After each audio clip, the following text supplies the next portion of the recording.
ব্রাহ্মণবাড়িয়ার নবীনগরে কৃষক কৃষানীদের দক্ষতা উন্নয়ন বিষয়ক প্রশিক্ষণ অনুষ্ঠিত হয়েছে। এ বিষয়ে বিস্তারিত থাকছে রুবেল ভূঁইয়ার তথ্য ও ভিডিও চিত্রে। ব্রাহ্মণবাড়িয়ার নবীনগর উপজেলা কৃষি অফিসের তত্ত্বাবধানে উপজেলা কনফারেন্স রুমে কুমিল্লা অঞ্চলের টেকসই কৃষি প্রযুক্তি সম্প্রসারণ প্রকল্পের আওতায় কৃষক কৃষানীদের দক্ষতা উন্নয়ন বিষয়ক দিনব্যাপী কৃষক প্রশিক্ষণ কর্মশালা অনুষ্ঠিত হয়।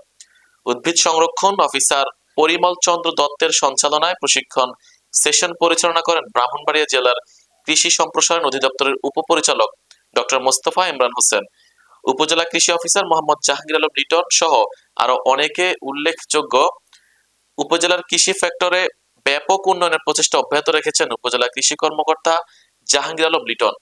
বিকেলে ৬০ জন কৃষানীদের মাঝে প্রশিক্ষণ পরিচালনা করা হয়।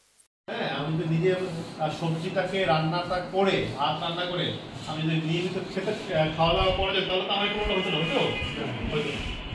তাহলে ঘটনাটা কি ধরলো যে ভালো খাবার খেলে খুব কম, এক দুজন আছে।